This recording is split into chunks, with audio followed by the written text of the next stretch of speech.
All right. Good morning. Good morning and welcome. Um,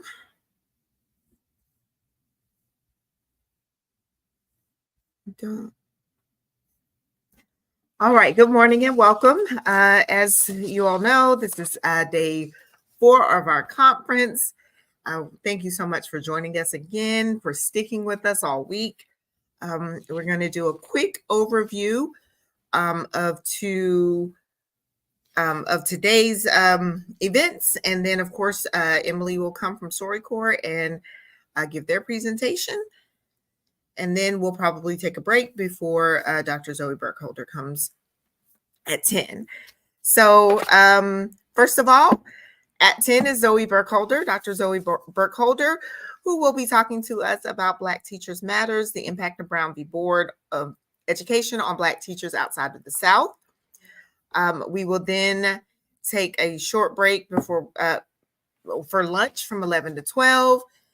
Then at noon, we will have a panel discussion that will be moderated by Jay Barth, where we will welcome the Hotsy schools, our students from the who desegregated Hotsy schools. Then another break, and then at 1:30, we will have David Turk from the U.S. National Marshal Service, who will be talking about the role of the U.S. Marshals in enforcing Brown v. Board. And then we'll have a nice long break into our evening program, which will begin at 6 o'clock. And it is also coming live from the Clinton Library. And it is the landmark cases of racial injustice, Scott v. Sanford and Plessy v. Ferguson. So we hope that you hang with us all day. And with that, I am going to introduce Emily, or bring Emily back. I guess it's not an introduction. And let me get her on here. Good morning, Joy. Good morning, everyone. StoryCorps is again so honored to be with you all this week, throughout the week, sharing stories from our archive, featuring personal stories from the fight for civil rights in the 1950s and 60s. Our archive, stewarded in partnership with the American Folklife Center at the Library of Congress, is comprised of hundreds of thousands of conversations that everyday people like you and me have had with friends and loved ones about the moments in our lives that define us. In this story, we'll hear from Teresa Burrows. When she came of voting age, she was ready to cast her ballot, but she had a long fight ahead of her. At that time, the Board of Registrars at Alabama's Hale County Courthouse prevented African American people from registering to vote. Undeterred, Teresa remembers venturing to the courthouse on the first and third Monday of each month in pursuit of her right to vote. Let's watch.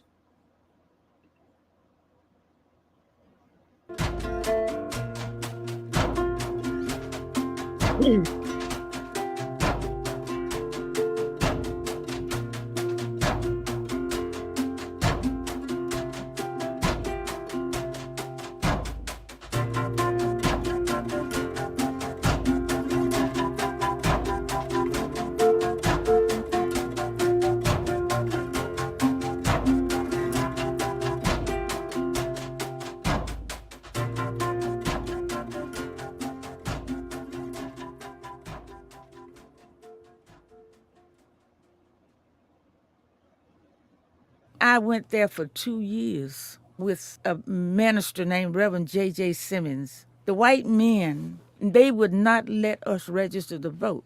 They would sit there. They had tables, and they would be playing dominoes. I didn't even know how to play dominoes. But do you know I learned to play standing there watching them? They would ask you silly questions like this man, I never will forget his name, Mr. Cox. He was chair of the Board of Registrars. He asked me, how many black jelly beans in a jar? How many red ones in there? And I told him, you don't know how many jelly beans. He told me to shut my black mouth. Shut up. Well, the next Monday, I told Reverend Simmons that I was not going back. I said, because I'm not going to be embarrassed like that anymore. He said, you want to vote, don't you? I said, yes. He said, we're going to go until the building falls down. So we're going to be there every time they open that door. He said, now in the morning, I'll be by to pick you up. you going. And that is the day Mr. Cox asked me to recite part of the preamble to the Constitution. I don't really think he knew, but I recited it. He said, "You're going to pass today because we are tired of looking at your black faces." And then he gave me my slip that I was a registered voter. We did vote in the next election. It was a joy. But the thing about it is, I didn't feel it should have been this hard. I knew it shouldn't have been this hard.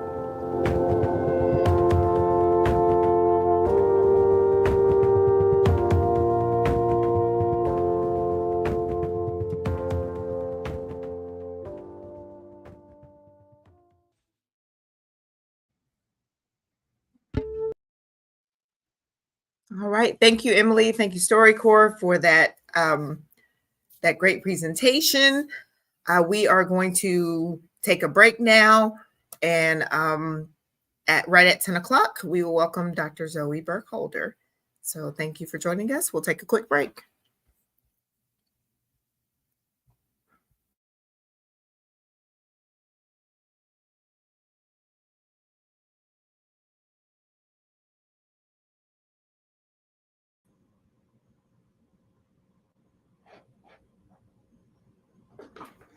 Okay. Do you think you have everything worked out that you need? I do. Can I try practicing again? Yes. Okay, let's do it. Hold on.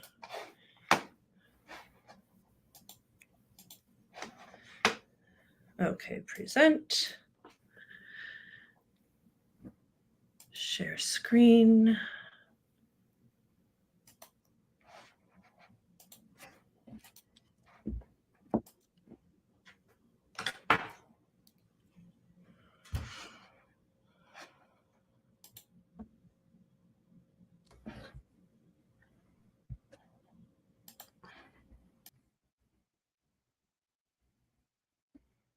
Lost you.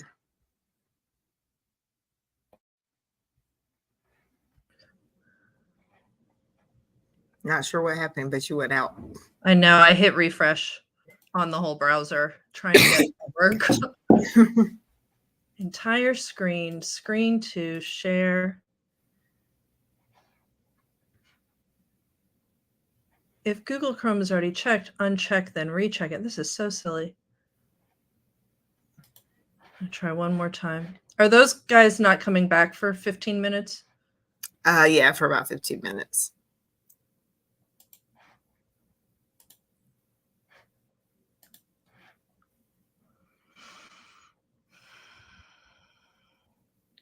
Do you mind if I call my tech person back? No, go ahead. Okay. I'm going to put you on mute, though. Yeah.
Uh-huh.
Okay, do you have it?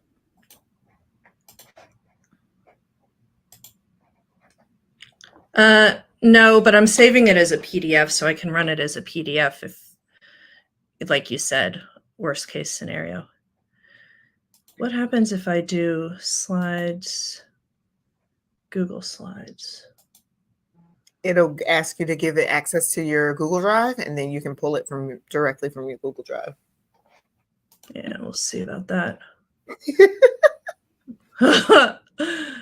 Allow.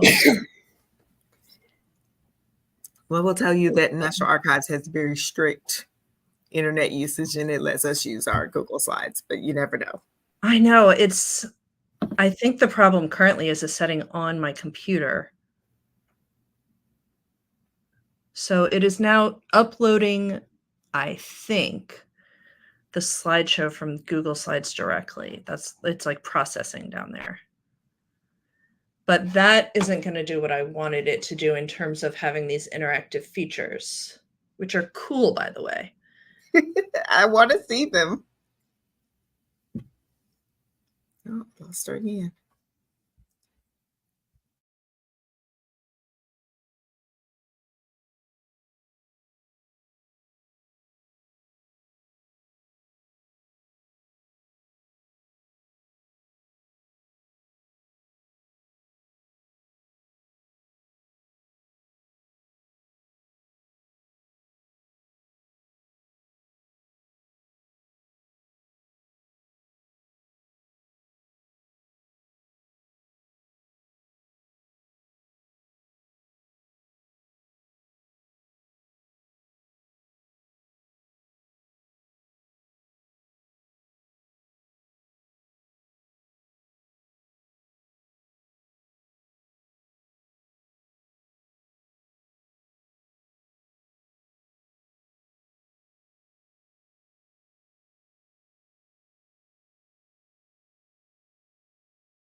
I wish they were just using Zoom.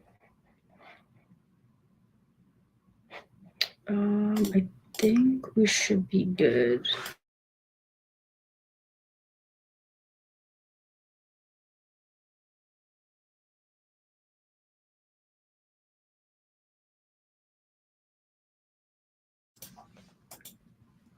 Hi, how's the screen sharing going over there, you guys?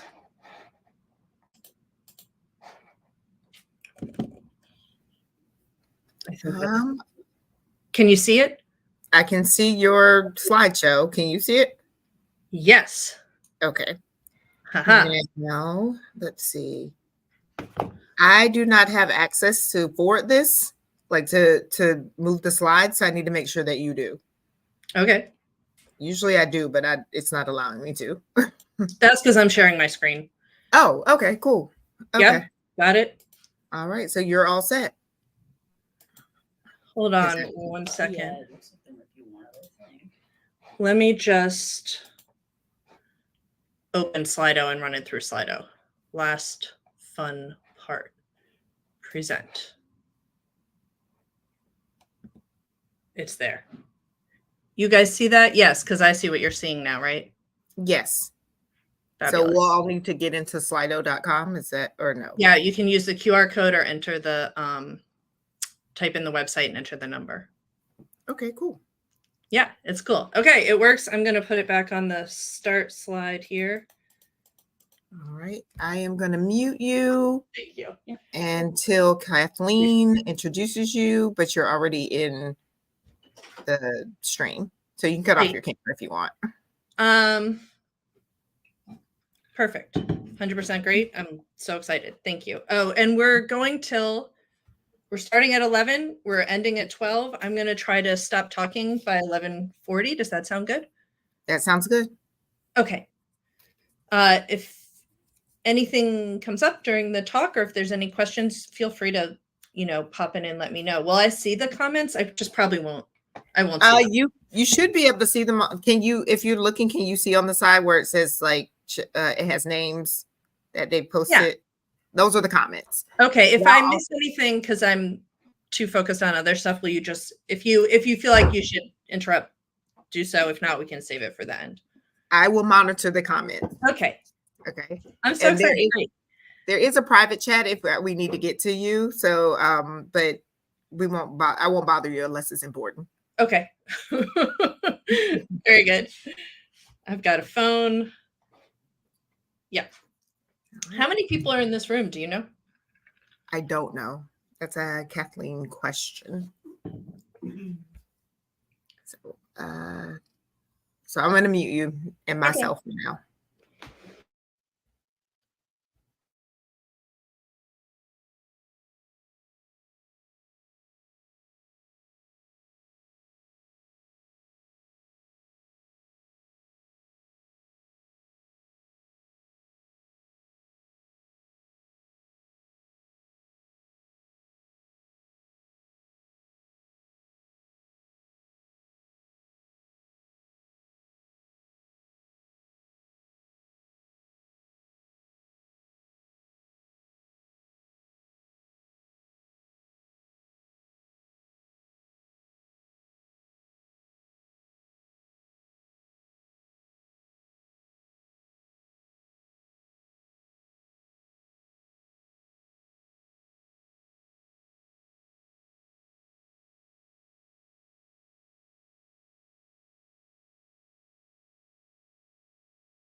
All right.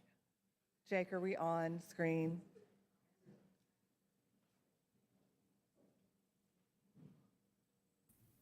And we're We can unmuted. barely hear you. Can you All right, turn? awesome. Good morning.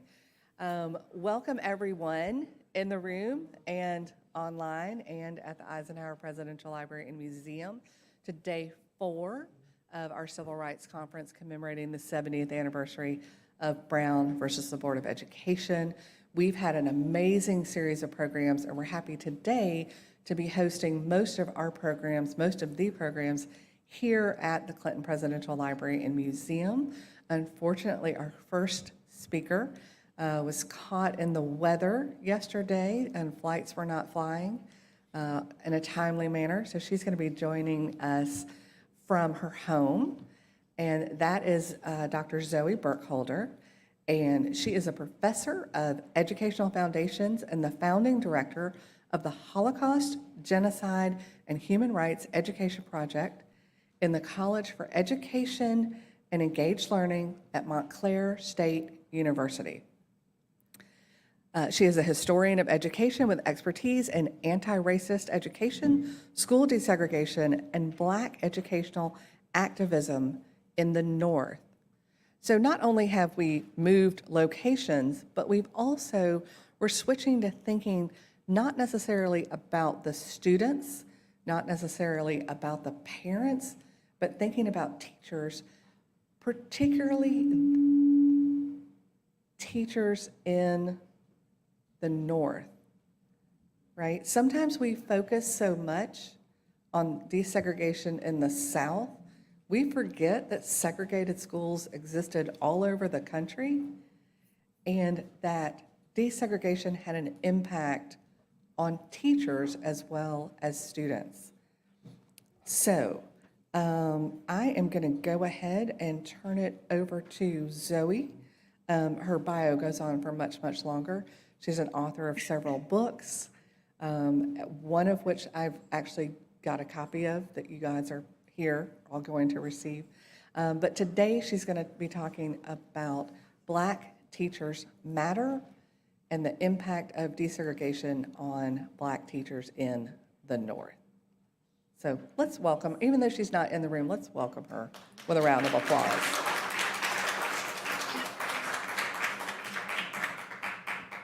Hello, everyone. Good morning. My name is Zoe Burkholder. Thank you, Kathleen. Thank you, Joy, for inviting me here. Everyone, I'm so sorry I can't be there in person. I made it all the way to Newark Airport in New Jersey yesterday. I got through security. I was at the gate, and the planes just went through a series of delays, so it didn't work out. Kathleen has promised I'll have the chance to return to the Clinton Library and to Little Rock someday soon, so I hope hopefully to see you all in person sometime soon. But today I'm honored and excited to share my most recent research into the history of school desegregation in the North. So just to let you know, for starters here, when I'm talking about the North in this particular context, what I really mean is all of the communities, all of the public schools outside of the Southern context. So outside of the South and the border states that had dual systems. So that's where we're going to be today. We'll start by acknowledging the Supreme Court decision of Brown versus Board of Education, which is really our starting point for today and the point of origin for the historical question we're going to be looking at this morning. We know that this historic ruling outlawed racial segregation in American public schools and that it was a monumental victory for Black civil rights activists and for the National Association for the Advancement of Colored People, or the NAACP. It was a historic decision and it had profound implications for all students and public schools in the US. Now, in the immediate aftermath of the ruling, the Black press and African Americans across the country overflowed with praise for Brown versus Board of Education.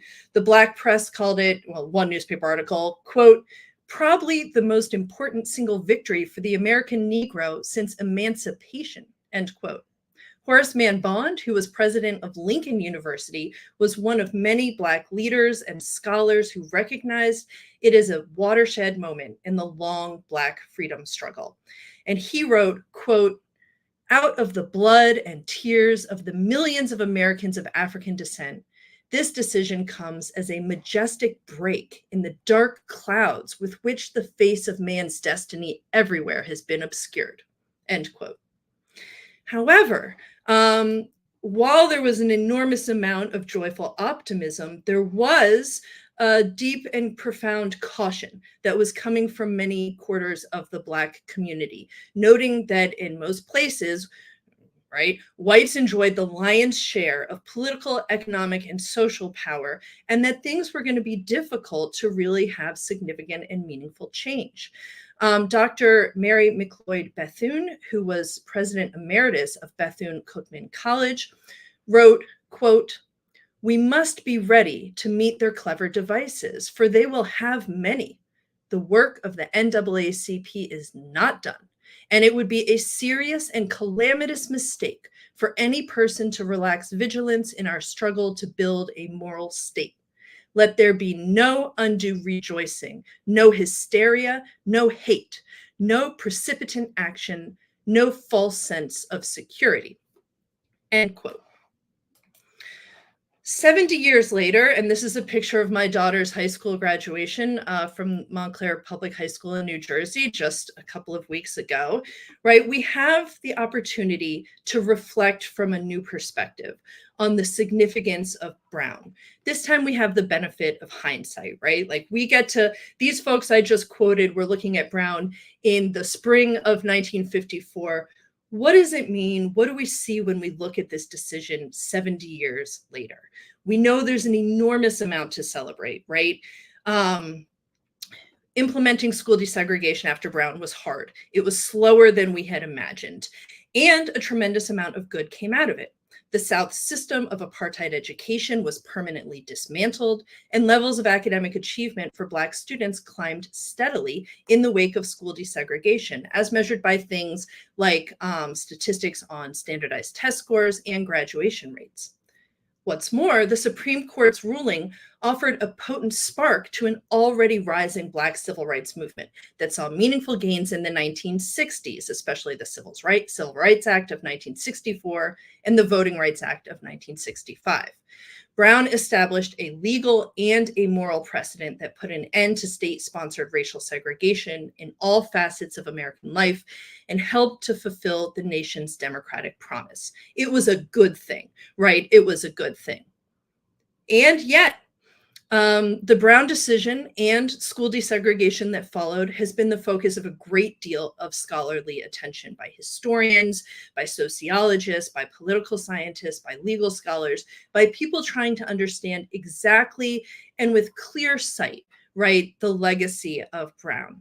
And it becomes clear that after 1954, there were unintended costs or burdens that were borne unfairly by Black communities. So what I'd like to do is kind of pause a little bit in my lecture here and ask you all to join me in thinking about some of the unintended costs of Brown for Black communities. So this is an interactive feature of today's presentation. I'm going to have just a few questions. Thank you for making that bigger. If you're sitting in the room at Clinton Library, you can use your phone. In fact, you can do this from home as well and capture the QR code with your phone's camera that you see, the little QR box up there. If you scan it, it's going to open and go right into the Slido poll. If you're at home on a computer, you can also join just by opening another browser tab and typing in slido.com and the little numeric code you see there. It's going to pop up a question for you, and we're going to be building a word cloud. So your answers need to be short, everyone. You may submit as many answers as you want, okay? And Kathleen and Joy, I expect you to get in on this. Your answers will be anonymous, so no one will know what you wrote. And you're invited to just throw out some answers, right? Think a little bit. We know that there were unintended costs of Brown, of school desegregation as it unfolded in the 1960s and 70s, especially for Black communities. I know Little Rock saw some of those costs up close and personal. So What were they? Take 30 seconds here and see if you can make some contributions to this word cloud by jotting down some of the costs of school desegregation for Black communities for me.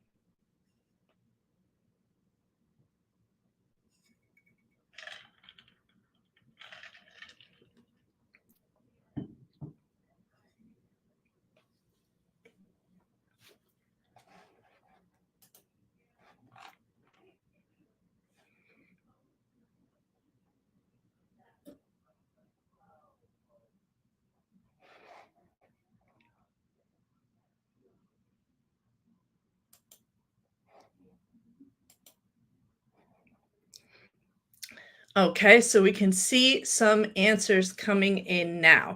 And the way that this works, the more people that write the same answer, the larger a particular answer gets. So we have a lot of answers coming in already. A big one was white flight, and that's true. That left many urban school districts basically without white students to create the desegregated or racially mixed schools we were trying to create. We have a lot of other things here too. We have Black loss of safety, cultural understanding, gerrymandering of school districts, right? So resistance in so many different forms, backlash and turmoil against Black communities.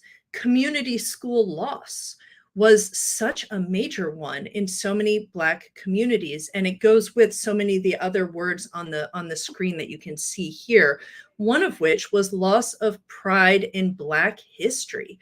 So as many of you probably know, in the all Black schools in the South and border states, we had all Black teachers, faculty, and administrators, and they were able to have control of both pedagogy and curriculum, and they were able to do things like teach Black history, and also support Black students and Black families in a variety of different ways. So many of these all Black schools, although they had less funding, right? Although we can document the inequalities, were nevertheless incredibly important components, the heart of the Black community in so many places. So thank you for your participation. I'm gonna call on you again in just 1 minute, so don't go too far away. My purpose of my talk today, of course, is thinking specifically about one particular cost to Black communities, and that was the loss of Black teachers. And this was a loss in a number of senses. I think everyone kind of expected that Black students would go from having all Black faculty to a racially mixed faculty, but they didn't understand or expect how many fewer Black teachers Black students would have access to. And this was a problem that was exacerbated over time. I love this photo, by the way. It comes from the 1940s in Philadelphia. Philadelphia ran a pretty segregated school system in the 1940s, but I love this picture for the joy on the faces of the teachers and the students here, looking directly into the camera, engaging with the photographer in this case, obviously close with their teachers, obviously very happy. And I think it's just a kind of reminder and a good, potent image that captures the relationship between Black students and their teachers in all Black schools, which brings me to my second interactive question of today's lecture. And that is, what are the benefits of having Black teachers in the classroom?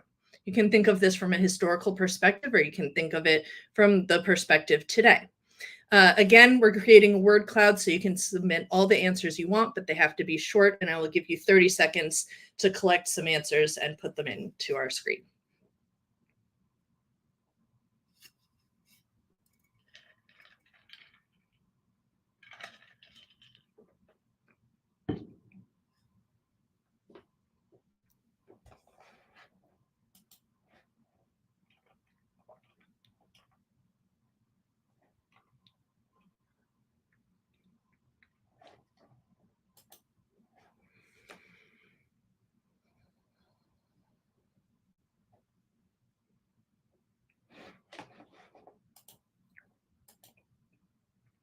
Okay, You're welcome to continue contributing answers. I'm just going to start pulling out some examples that you all have come up with. Role models is a huge one and a powerful one. Cultural understanding, diversity, community, and culture, right? Giving us a sense of the different ways that representation of Black teachers in the school really matters. It matters to Black students. It matters to white students and other students of color. It matters to everyone, right? But there's also kind of some more specific answers, especially when we look at the specific ways that Black teachers are understood to benefit Black students and Black communities. And one of those includes things like two people wrote perspectives, right? Like Black teachers bring in their perspectives into the classroom, their understanding of Black families, Black communities, and issues that affect Black students. They help to create a sense of safety for Black students in schools. They're more family oriented, right? We can actually imagine, I think, that Black teachers might be easier for Black students and their families to communicate with, right? All these different things that make Black teachers so important and so relevant in the classroom. And I want you to keep these ideas in mind as we go forward through this talk and look at the history of Black teachers. Certainly, I think Black families were well aware of these very issues. And for a lot of Black families, they imagined that these things that Black teachers were bringing to the classroom helped to support Black student academic success, right? So this idea, like if you're a parent and you're looking at the question of how to best educate your child, having Black teachers in the classroom actually has in your mind tangible benefits that will help your student succeed and do their best, help them graduate from high school, help them go on to college. Now, what's interesting is I looked this up recently, and in fact, there's an enormous amount of scholarship from sociologists and psychologists that confirm what Black families have long known. Studying under a Black teacher does significantly improve a Black student's attitude about school, as well as their motivation and academic achievement. Studies have shown that Black women teachers in particular engage in everyday advocacy in ways that support Black youth and their families and communities. Like some of you indicated in our word cloud, Black teachers bring life experiences and cultural competencies into classrooms that positively benefit students of color and that help reduce prejudice among whites, and that generally create a more diverse and inclusive classroom for everyone. U.S. public schools today are more ethnically and racially diverse than they ever were, and about 14 to 15% of our students identify as Black. Yet the vast majority of teachers today are white, and the Black teaching force has been declining since 2004.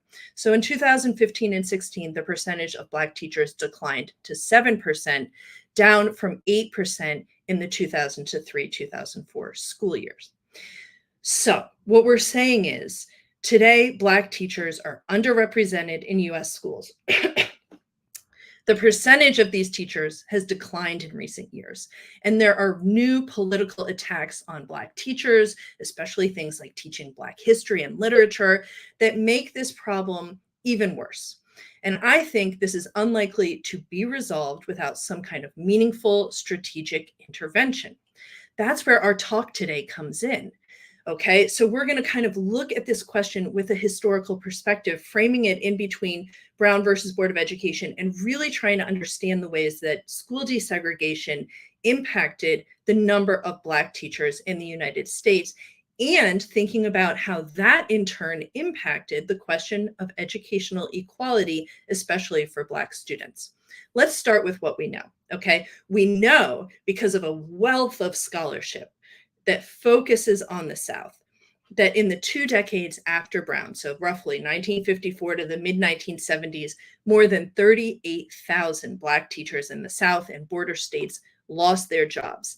This was due to the closing of previously all-Black schools, new testing and certification requirements for teachers, firing and non-rehiring of Black teachers, failure to replace Black teachers who retired, and the demotion of many Black school administrators.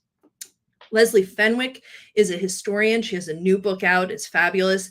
She actually says, you know what? This number is completely incorrect and undercounted. And when she does a broader study looking at new data and a longer time period going into the 1980s, she finds that over 100,000 exceptionally credentialed Black teachers and principals were, quote, systematically and illegally removed and replaced by less qualified white educators, end quote. We know that Southern Black teachers and administrators supported school desegregation because they believed racial mixing would equalize public funding and education in different ways and improve the life outcomes for Black students, even though they knew their jobs were at risk. They organized and they fought discriminatory firing and hiring practices. They sued school boards in federal court, and they had support by groups including the National Education Association and the NAACP. So this intervention, this work on the part of Black teachers in the South and border states actually stemmed the loss of Black teachers. In other words, it could have been worse. Still, the ranks of Southern Black teachers were completely decimated in the 60s and 70s during the peak of Southern school desegregation, and that alone resulted in a sharp reduction in the diversity of the teaching force from which we have never fully recovered.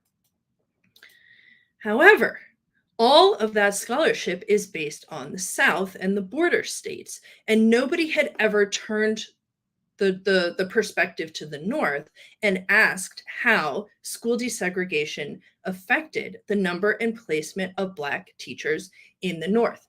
Now, there's a little bit of a trick or a problem for historians when it comes to understanding how school desegregation affected the numbers and placement of Black teachers in the North.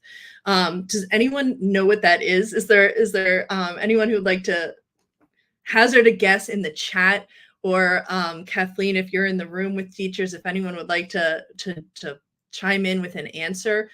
Why do you think scholars didn't look to the North when we were trying to figure out how school desegregation impacted the numbers of Black teachers in the South?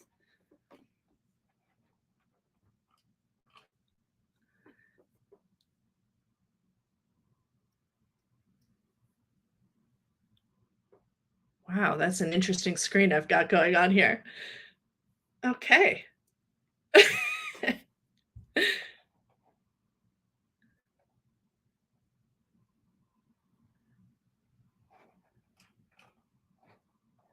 Kathleen, if you can hear us, your mic is muted. So you'll have to unmute to respond.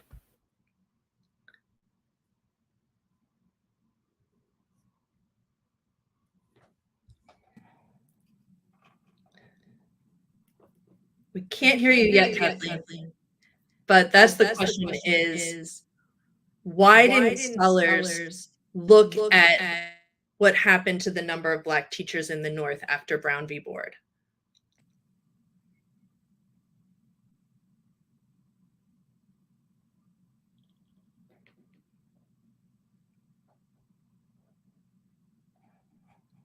And I'll take answers in the chat if anyone wants to hazard a guess in the chat.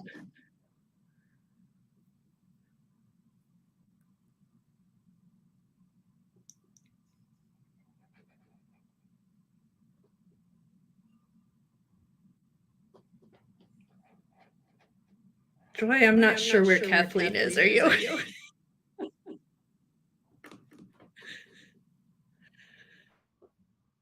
She is there. I'm not sure why she's not responding. But also for the teachers who are in the virtual space, you can also make comments in the chat and we'll see those. Oh, there's Kathleen. All right.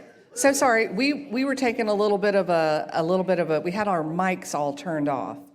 We didn't want to be interrupting you. I've got a teacher in the room. Heather, what do you?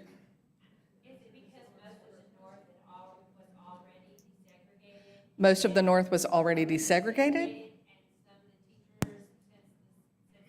That is part of the answer.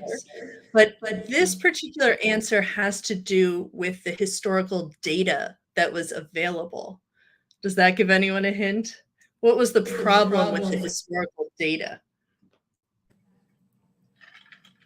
All right, Reese, can you grab that mic, and anyone else want to offer a thought? Reese will bring you a microphone to you.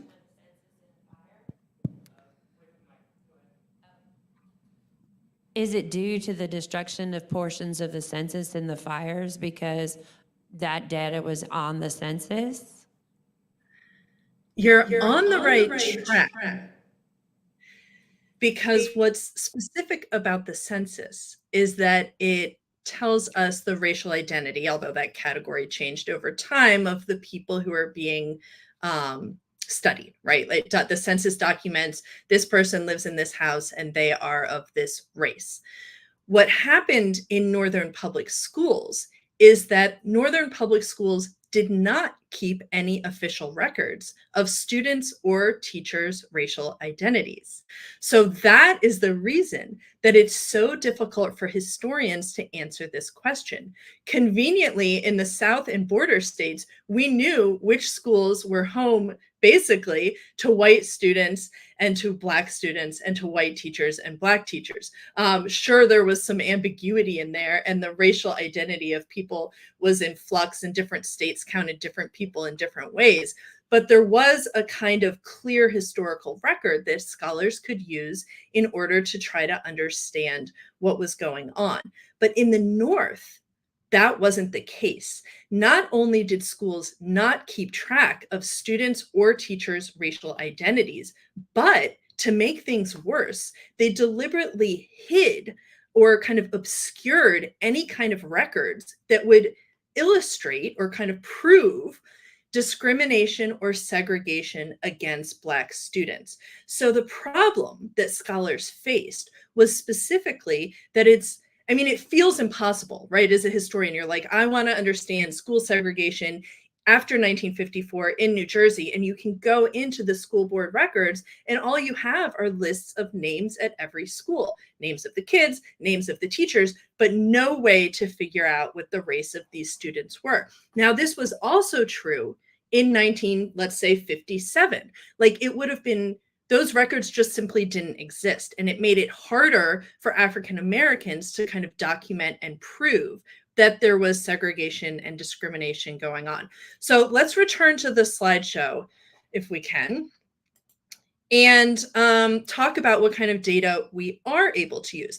Now, as it happens, I have just published a book before I did this study on Black teachers. This book I published in 2021, and it traced a history of school integration and Black civil rights activism in the North. So it was definitely a related question. I wasn't focusing on Black teachers, but I was focusing on the history of school desegregation in the North. And so there's an enormous amount of data that I already had basically studied and had access to that gives us a sense of what kind of segregation we have in the schools. Where are the Black students? How many are there? Where are the Black teachers? How many are there? Those historical sources included Black newspapers, civil rights organizations like the NAACP and the Urban League would do studies and publish them, kind of documenting what they saw as school segregation and inequality, local court cases, Black scholars. There's this growing number of African-American scholars working in different universities who start to study the problem of Black educational equality, and they go into schools and do these studies. And after 1957, the U.S. Commission on Civil Rights. But the problem is, to document any kind of segregation or to try to figure out how many Black teachers work in a school district, the only way to do it was to walk into each school and start eyeballing people and being like, she looks white, he looks kind of Black, and taking notes like, I think we've got 3 Black teachers in this school. It was just, first of all, you had to have someone do that. And second of all, you had to kind of trust that they were getting the answers right. And it really makes this whole thing very, very complicated and difficult to do.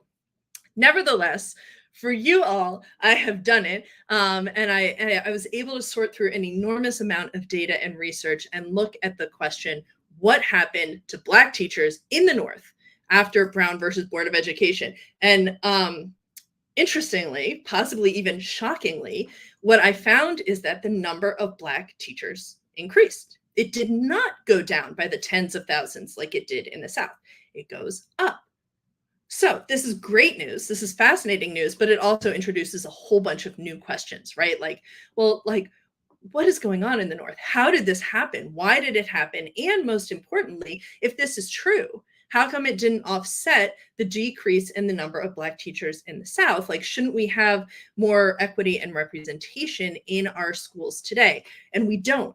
So what I'd like to do now is to try to explain to you in a quick 10-minute lecture, right, how and why we don't have equity in terms of the numbers of Black teachers in the North. So I'm going to be focusing on 3 specific time periods, okay? The first one basically leads us up to World War II, so up to 1940. The second one is going to be the period between 1940 and 1954. Yes, the Great Migration is somebody asking a question. For sure, we have a mass migration of Southerners moving to the North and a huge increase in the size of Black populations in these Northern communities. And then we're going to look at this period after Brown v. Board. So keep these 3 time periods in mind as I walk you through a couple of slides. Now, the first one, like folks in the chat are already saying, is that we have a huge increase in the Northern Black population. And my point is, between 1900 and 1940, Jim Crow moves north. So what we see is an illegal expansion. It's illegal, okay? But it's happening anyway. The number of majority Black schools and all Black schools are going to increase.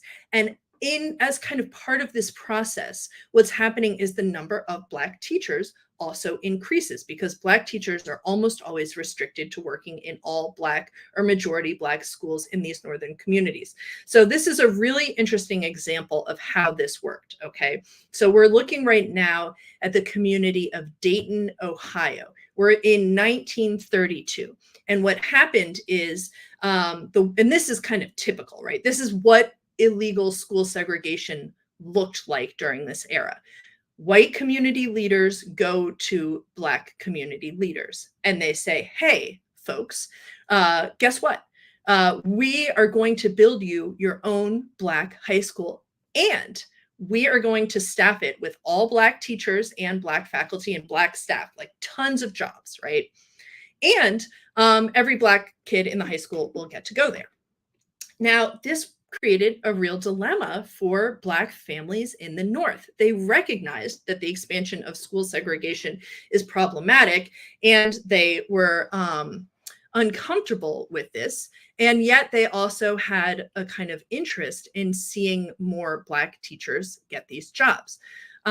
So one resident in the community in Dayton wrote to W.E.B. Du Bois, who was working at the NAACP, and he tried to explain the problem to Du Bois and ask for help. He wrote, this is his actual letter, quote, "Up to the present time, we have had no all-colored schools, though Negro children have been restricted in the use of swimming pools and segregated in gymnasium classes.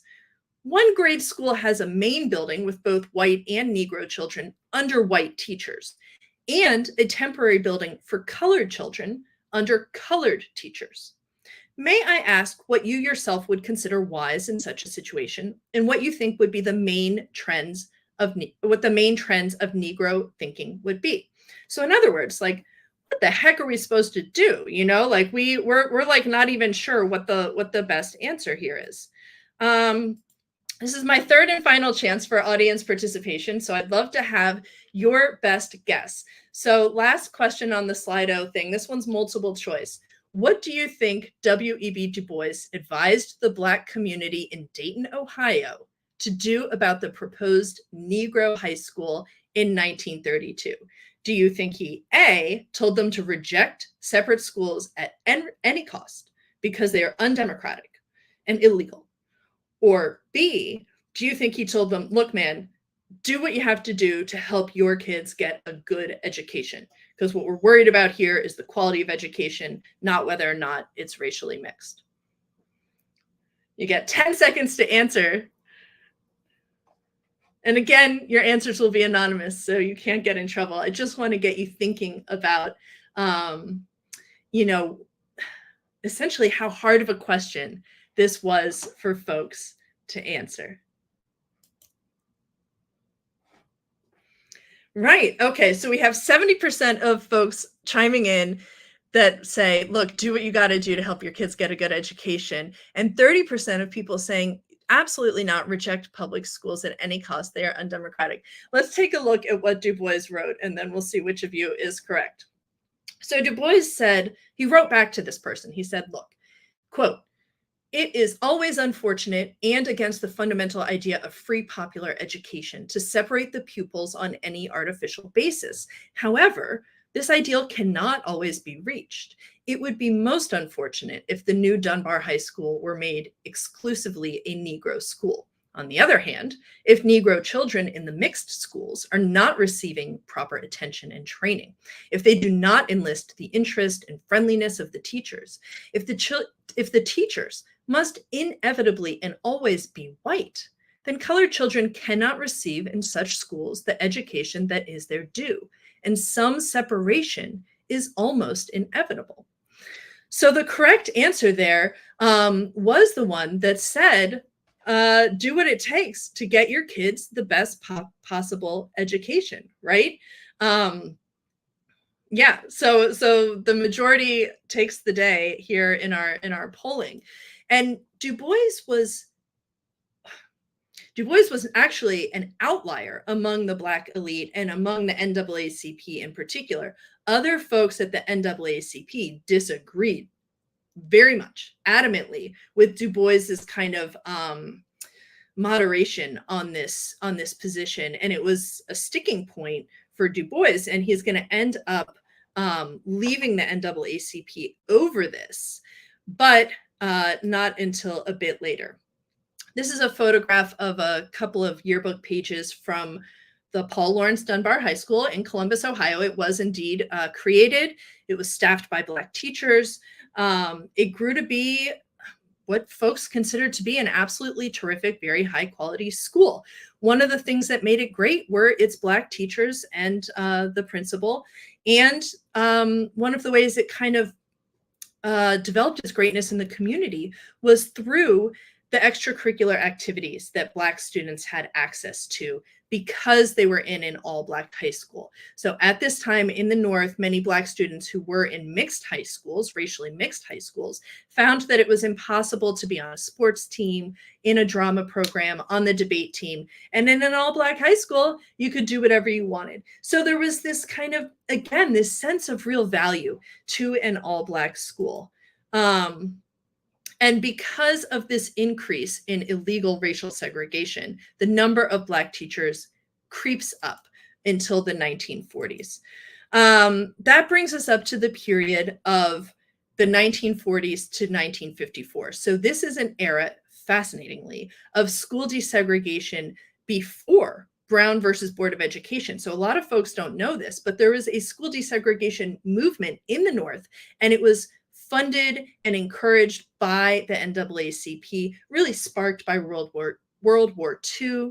And what happened was a lot of Black folks in the North started to really reject, completely and totally refuse to continue to live with this illegal racial segregation and apartheid. So you have new policies in place, and many folks are fighting for more access to Black teachers, and they're trying to remove these kind of stupid discriminatory rules that were unofficial but in place widely throughout the North that said Black teachers could not work with white students, and Black teachers should only work in elementary schools unless it was an all-Black high school. So part of this school desegregation movement was creating more colorblind, fair and equitable policies for Black teacher hiring and placement. I'll talk quickly about just one school desegregation case that comes from Hilburn, New York. Again, kind of typical for the region. New York, Hilburn is a small community about 20 miles northwest of New York City, not far. And it was operating in a legally segregated all-Black elementary school, which again, just totally was not at all uncommon. What remains of that school is in the photo on the left. It was a 4-room wood-sided very old building. It had no plumbing. It had no electricity. It had a total of 3 teachers. The classrooms were blended grades right up to the 1940s. And the students who went there were both African-American and indigenous. There were Ramapo Indians living in this part of New York. And the school was restricted to both Black and Indian children.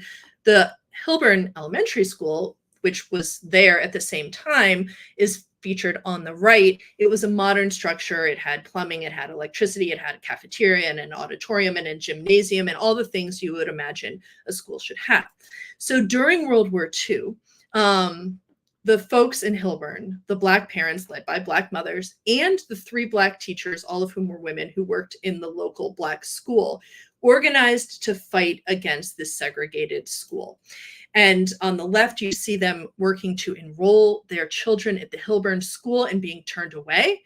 And on the right, that is a photo that shows Thurgood Marshall with the NAACP at the time. He's the tall fellow in the back smoking a cigarette in a kind of gray suit back there, meeting with the Black and indigenous parents in Hilburn to help them strategize how to desegregate this school. They organized a boycott, they threatened legal action, and they desegregated the school.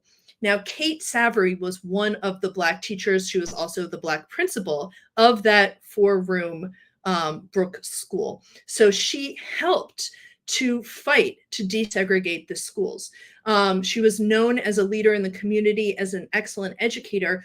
Like the other 2 Black teachers at this school, she understood very clearly her job was at risk. If your goal is to close down the Black school and send the Black kids to the white school, which they won, it's obviously a threat for Black teachers. She supported it anyway. And she was thankful about the commissioner's decision. And she said, quote, she and the other Black teachers are very, very thankful for the commissioner's decision to integrate the schools. As far as I can tell, and I can't say this with 100% certainty, but I believe that the Black teachers were brought into the Hilburn school. So I don't think these teachers lost their job during the school desegregation process, which helps give you a sense of what this school desegregation movement looked like. Okay, very quickly, let's take a look at what happened after the Brown decision. So by the time you get to 1954, now the schools are officially desegregated, although you still have high patterns of segregation in the public schools, and most Black teachers there's very few Black teachers, and the few that we have are likely to be working in elementary schools or all Black high schools, which had basically lingered on in a few different places. Again, the Black migration is bringing more people north. And the question really becomes, as school desegregation becomes an issue, what do we do with Black teachers in the north? This is a quote that comes from Chicago in 1962, and they're trying to figure out where the Black teachers are in the city and what to do about it, right? So this quote says, "There is currently no way to estimate the degree of dispersal of Negro and white teachers among the Chicago schools except through the gathering of opinions of administrators and teachers. Such sources are generally in agreement that the number of Negro teachers in white schools is minuscule. On the other hand, there appears to be a fair number of white teachers in Negro schools, which fact has been confirmed by personal observation." Okay, so the point is, for some reason in Chicago and all the other cities that we're looking at in the north, most of the Black teachers are still working in these majority Black and all Black schools. This was because of teacher placement policies. So during the earlier era, we won these colorblind teacher placement policies. However, it's now becoming evident that these policies, some of which might look familiar to you today, actually exacerbate racial segregation, including of faculty. So the way that it worked in Chicago and most other cities was that new teachers could only work in a school with a vacancy. Teachers with seniority had preference for open positions. New teachers, both Black and white, therefore typically started in the less popular schools, which happened to be majority Black schools, usually underfunded and overcrowded. White teachers who started in these schools transferred out as quickly as they could, once they had the seniority and could get an open spot somewhere else. But Black teachers were more likely to stay in these schools. And people kind of had different reasons as to why that would be, but one of them was just a sense of service that Black teachers brought to their job, right? This sense that they had a duty to fulfill, that they were there to help and support Black children and communities, and that they didn't feel this pressing need to move out the second they had seniority. So you end up with Black teachers clustered in majority Black schools. Black teachers fought hard to kind of fight for equality for themselves, professional equality and advancement, but also to fight for educational equality for Black students. One of the things that's going to happen is by the late 60s in the North, school desegregation plans start to include two new things. One is affirmative action hiring and promotion policies, trying to get more Black teachers into the system and trying to move them into positions in high school, into positions in administration. The other is they're going to move teachers sometimes against their will, right? Like if you had the choice about where to go based on seniority, in order to create racially mixed schools, they have to, kind of ignore those policies and start creating ways to force the faculty to be integrated. So school integration plans included mixing up faculty and students. The result of this was good in many ways, right? Okay, so now we see Black teachers scattered throughout a school system like Chicago. That seems better than having them clustered in the all Black schools. But it means that if Black teachers are already underrepresented in a school like Chicago, now by scattering a lot of Black teachers into the majority white schools and sending white teachers into majority Black schools, it's reducing Black students' access to Black teachers. Does that make sense, right? Like it's Black students are having less access to Black teachers, even though there's affirmative action policies trying to hire and promote more of them. It was enormously frustrating. The whole Northern school desegregation process was enormously frustrating. And by the late 1960s, it's going to dovetail with a rising Black power movement, which called for a kind of different strategy to create Black educational equality in the North. Instead of advocating for school integration and racial mixing, Black power activists called for keeping Black students in their majority Black schools, in their majority Black neighborhoods, and concentrating the Black teachers there on purpose. So there's a real kind of counter movement here coming from within the Black community, or at least parts of the Black community, that made this entire process so complicated and so difficult for folks to manage. Again, we have Black teachers, and this is my final example. This is Marcus Foster, who was a well-known educator in Philadelphia, who again kind of demonstrates what Black teachers were bringing into these schools that white teachers maybe couldn't bring in the same way, right? So he's emphasizing Black history. He's encouraging parents to become involved in the life of the school. And he's trying to really motivate Black students that they can achieve, that they need to work hard if they're going to achieve. And he was very successful, right? Like he was one of many Black educators that really made a difference in the life of Black students in the community. So the question becomes, we have too few Black students. Too few Black teachers. We have increasing number of Black students. The ratio of teachers to students is actually growing further apart, making it less likely that Black students are going to have access to Black teachers, which created a conundrum that hasn't yet been solved, right? Like we're still facing this problem, especially in the 1970s as the job market cracks open, especially for African Americans and for women, and they have so many other opportunities and places to work. So the popularity of the teaching profession declines in the 70s. It comes back up again later. It goes kind of up and down. But the point is, there was a time when Black college grads in particular were really limited to working within certain professions, including teaching. And that's not the case anymore after 1970. Another thing that makes it harder to recruit and staff Black teachers. So my final slide for today is so what, right? Like how does knowing this history help us understand the problem of Black teacher underrepresentation today? The first one is that this history shows us that Black teachers were already catastrophically underrepresented in the North by 1954. The reason you couldn't fire 100,000 of them is because we didn't have 100,000 Black teachers in the entire North. There weren't that many. There were many, many fewer. Number two, simply removing racist teacher hiring practices was not enough to solve the problem. And number three, it took direct action by Black communities, including teachers and parents, that resulted in these affirmative action programs, direct steps to hire more Black teachers, to promote them fairly, to make sure that they worked in fair working conditions and that they could work throughout a district. So that was an improvement in schools, and yet we know it had some downsides as well. And finally, Black teachers are underrepresented today, right? And we need some strong federal laws and guidelines to remedy this. There's only so far that kind of direct action campaigns from community members can get. It's important, it matters, and it works, but we need strong federal legislation and laws to help advance the number and representation of Black teachers. Whew. Okay, that was a very fast lecture. I thank you for sticking with me as I move quickly through it and for your participation. We have a few minutes left, and I'd love to hear any questions from the audience, either from those of you in the Clinton Library who can use the microphone, or if you're online, please type a question in the chat and we will catch it, I promise. Thanks. Reese has a microphone in the room. If you raise your hand, she will bring it to you.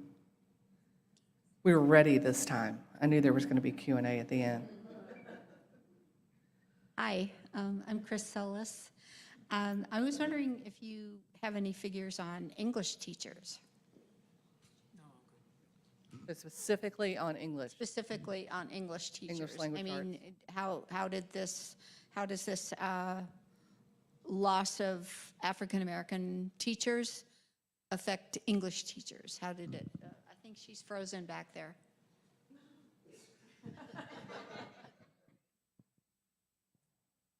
I do think she froze. Could you try repeating that from your mic for me, please? Yeah, from the perspective of different disciplines, and I was wondering specifically about English because this is the access to symbolic language, the access to our symbolic systems happens in the English departments in teaching English. So I was wondering how that affected African American teachers of English. I'm not sure I totally understand your question. So if the question, I mean, one of the questions is, obviously English teachers are very important in so many ways for everybody's education. So the question of getting more Black English teachers into our classrooms has been an important one. And then the North, you can kind of see that because it was very difficult for Black high school teachers or secondary teachers to even achieve jobs at all in a high school before really 1954, that there was a kind of underrepresentation when we even start this kind of history show. And that moving forward through time, there were these efforts in the 1960s and 70s. Most of the Black teachers in a school district like Chicago, for example, or Philadelphia, would be found at the elementary level. So there were efforts to push some of these teachers forward into the high school level and have them fill jobs such as English teachers. But if I didn't answer your question entirely, I think I'm going to need you to rephrase it one more time for me. Well, I just wondered if you had any figures about how many African American, how many, in terms of the misrepresentation or I guess the disciplines that were unrepresented, more unrepresented, were there less African American English teachers? Yeah, no, I don't. And I don't have figures. And one of the complicated things when you do this kind of history is that basically those figures would be different in every city anyway, or every community that had Black students and Black teachers in it. So New York City, which I didn't get to say yet, but New York City was kind of an anomaly the entire time. Because there were so many Black people living in New York in the 20th century, they had the political power to fight for and win colorblind teacher hiring policies much earlier than anyone else, by the 1920s. And so New York City looked a little different. And Philadelphia was really different as well. Philadelphia ran, illegally, these all Black schools with all Black faculty, and expanded the numbers of those schools in the 30s and 40s. So you get, and so, like, again, somewhat ironically, there would be more Black teachers in the communities that had more of these all Black secondary schools. So there were weird ways that segregation, in the high school level in particular, actually created more jobs for Black teachers. And this was a problem that then kind of lingered differently depending on where you were. It's kind of exhausting to even look at this stuff. We haven't even talked about how it looked in like San Francisco and Seattle, which of course would be very different. The reason I asked is because Langston Hughes has this poem, Theme for English B, and he's the only, this is after Brown versus Brown, and he's the only African-American student in class. This is in New York, or the poetic voice is the only African-American student in class, and it's a white teacher. So that's kind of why I was wondering what that ratio was. Yeah. I can't remember where Langston Hughes was in school. Was it New York?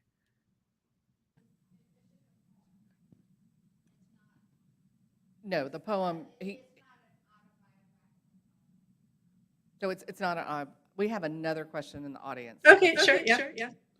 I was just curious of your opinion of charter schools right now, the charter school movement right now, when you compare it to what's happened, be it the North or the South, with segregation. Yep, that's a good question and a little bit of a hard one. Charter schools, it's kind of a similar problem, right? Like there are some great charter schools, I think, in this country, and there are some that are not so great and really even problematic. But if we talked about a specific example, we could talk about the city of Hartford, Connecticut, okay? So Hartford, Connecticut is a place that has had a massive long-term school desegregation effort since the mid-1990s. So a more recent school desegregation effort. I'm not sure if you're familiar with it, but it was actually it's considered very successful. So this is a majority Black and Latinx school district in the city of Hartford, surrounded by almost all white suburbs on every side. And beginning in the mid-1990s, Hartford school leaders and politicians, under court order, started to devise new ways to create more racially and socioeconomically mixed schools, both in the city and in the suburbs. And they created, for example, magnet schools in the city. They created busing programs to send city students out into the suburbs. And the result of this was actually wonderful. You have enormous improvements in racial mixing. You have higher test scores in the city. Things are really looking better. And then starting in the early 2000s, the charter school movement exploded in Hartford, and the number of charter schools increased very quickly. And almost all of these charter schools served a population of 100% students of color. So now when you have the more charter schools expanded in Hartford, the more racially segregated the whole entire school district became, because it was isolating all the Black and brown students in certain schools, undermining the work that was being done to create racial mixing in other schools. So if we're looking specifically at the question of how charter schools impact racial segregation, it's actually a negative impact for the most part, but to be fair, there are plenty of other ways that charter schools have positive impacts on the students and teachers who work there. So it's a complicated question. I'll just try to keep it framed within that little tiny box of looking at it, how it works related to school integration. And in that case, no matter what city you're in, it tends to be pretty problematic. All right, do we have other questions in the room? Other questions in the room? Joy, do you have questions in the chat? There are no questions in the chat that I see. All right. Oh, wait a minute. Oh, no questions. Be an auctioneer, going once, going twice. All right, sold. Zoe, thank you for a great interactive presentation. We enjoyed it. We learned from it. We are sorry you couldn't be here with us in the room, but we do look forward to welcoming you to the Clinton Presidential Library in the future. And I think this concludes this session. We have about an hour break, and then we will be back for a panel on the desegregation of Hoxie, Arkansas schools at noon. Can I share one more slide before we go? Absolutely. Okay, this is my last slide, everyone, which is a huge thank you to all of you for joining us here today. I'm always so impressed by teachers, especially, but parents and community members who come out to learn more about educational equality. That's my email. I would love to hear from you. If you have any follow-up questions or you just want to reach out, please do. You can find me on the Montclair State University website. I have a QR code up there that goes to a longer version of this research that I've just published. It's available for free online. So if you're interested in the question of Black teachers in the North and you'd like to learn a little more, by all means, snag that code or click on the link, and you're welcome to check out the research or just email me. So that's all I wanted to say. Thanks, everyone. Have a great afternoon.